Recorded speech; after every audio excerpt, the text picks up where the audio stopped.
Hello everyone. In this video, I'm going to discuss a conceptual point. See, the question is, there is a disk. So this is a disk which is undergoing a rolling motion. So question is, can you calculate its total kinetic energy without using this well-known formula, half mvc square plus half ic omega square? That means without using moment of inertia, etc. You have to calculate its kinetic energy. So what you should do is pause this video and think about it, okay, and try to get this answer yourself.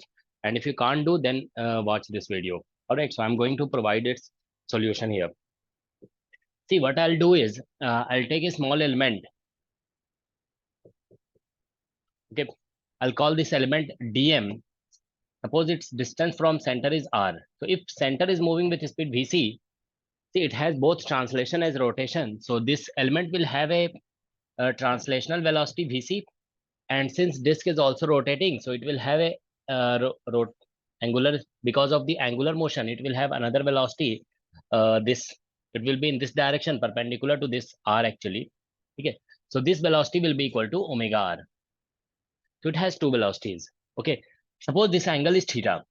So therefore, if we extend it, okay, this angle will also be theta. And since this line and this line are perpendicular, so this angle will be actually 90 minus theta. So we have something like this. See, this is a small element. Okay, it has a velocity in this direction, Vc, and it has a velocity in this direction, which is omega r. Okay, and angle between the two is 90 minus theta. We have this kind of situation where theta is this polar angle.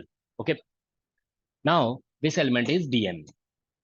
So let us calculate resultant velocity of this element. Okay, so what I'll do is I'll write this as omega and capital R, or divided by into small r, or divided by capital R. Let us write like this. So this omega r, since it is a rolling motion, so we know that in rolling motion Vc is actually equal to omega r. Okay, so in place of this omega r, I'll write Vc. So this is Vc and small r by capital R. So therefore, this element has a velocity Vc into small r divided by capital R in this direction, and a translational velocity Vc in this direction. Okay. So therefore, net velocity of this element will be equal to actually resultant of these two velocities. Okay. So we'll write like this. This is Vc square plus Vc small r by capital R whole square plus 2 Vc into Vc into Vc small r by capital R, or into angle between the two is 90 minus theta. So this will be written as cos 90 minus theta. Okay. So that's the net velocity of this element. Okay. So this comes out to be Vc. So if we calculate element is Ve square, this we are calling element. Okay. So this, so that's why I'm writing its net velocity as Ve. Okay. So this will be Vc outside. I'm writing Vc square. So Vc square will be outside, and here we will get 1 by 1, and here we get r square by capital R square, and plus here we get 2 times r by capital R, and this becomes sine theta. Okay, so that is the velocity of element. Okay, so now let's calculate kinetic energy of element. So kinetic energy element, let's call it dk. Okay, so this will be half and dm and ve square. So when we integrate this dk, we will get the total kinetic energy. So dm we can calculate like this. See, this whole disk has mass capital M, and total area is pi r square.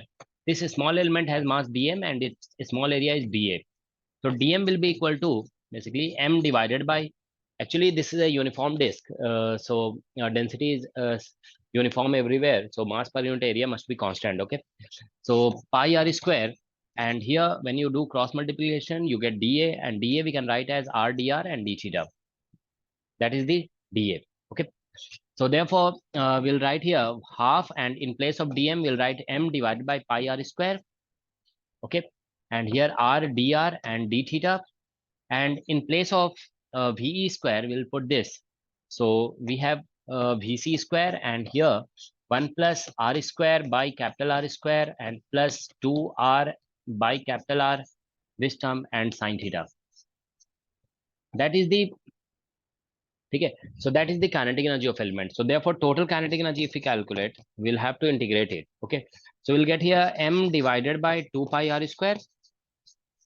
Okay, and there will be integration on r, which its limit will be r 0 to capital R, and there will also be integration on theta, so its limit will be 0 to 2 pi. And here we have r dr and d theta, and then we have vc square also, so that will come outside. Okay, so 1 plus r square by capital R square, and plus 2r and divided by capital R and sine theta. That's what we have. Okay, so once you integrate it, you will get the answer. So let's see what we get.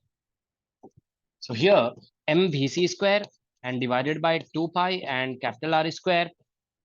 When we integrate it with respect to r, here we will get the first term r dr integration will give you r square by 2, because upper limit is capital R.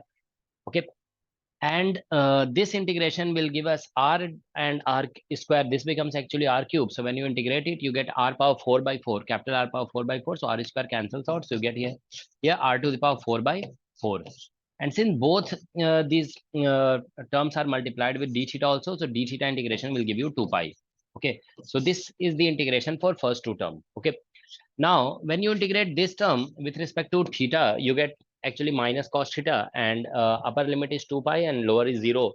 So cos 2 pi is 1 and lower limit will also give you 1. So 1 minus 1 will be 0. So this part will give you 0. Okay, so therefore, see, this 2 pi and 2 pi cancel out and r square will cancel out. Okay, we get here 1 by 2 plus 1 by 4. So when you add these two, you will get 3 by 4. Okay, so finally we have gotten kinetic energy is equal to 3 by 4 m and vc square.